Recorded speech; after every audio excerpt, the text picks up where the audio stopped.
Hi, I'm Ebony Young and I'm a PhD candidate at the University of Glasgow. I'm very happy to introduce my article that's been published with the Review of International Studies, titled Climate Change on a Fluid Earth, the Movement of Matter in the Spaces of Global Politics. The article adopts a post-humanist perspective to explore how space, or physical geography, is conceptualized within international relations theories. It seeks to contribute to ongoing efforts, both in IR and political geography, to pull away from a dominant tendency to view space through cartographic or Cartesian frameworks, and to develop alternative spatial frameworks that are better suited, both empirically and normatively, to thinking about life on a dynamic Earth, and in particular amid the current context of a changing climate. The article seeks to contribute to this literature by developing a framework for more than human spatial theorizing that centers matter's ontological fluidity and mobility. I argue that affording conceptual primacy to matter in motion provides a richer understanding of space as performatively produced through relational processes.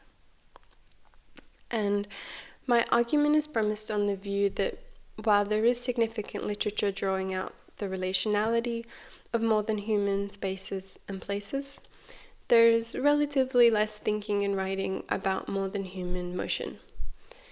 How do water, air, rock, or soil differently move?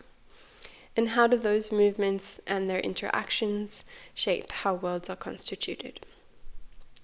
How do the relatively chaotic and rapid movements of some earthly materialities temporarily form larger patterns like storm systems, or interact with those that are relatively stable across human lifespans in the continuous production of spaces and places?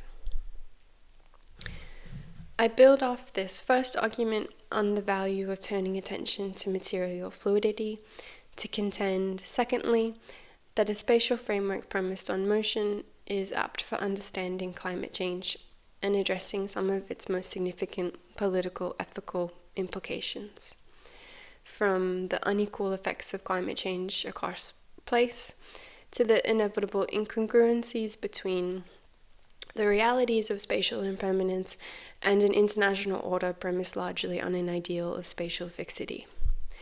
By looking at climate change first through the lens of space and second through the lens of motion, the article conceptualizes climate change as performatively produced through heterogeneous relational processes across multiple spatial and temporal scales, which contributes to both a high degree of planetary interconnectedness, but also a high degree of local disparity.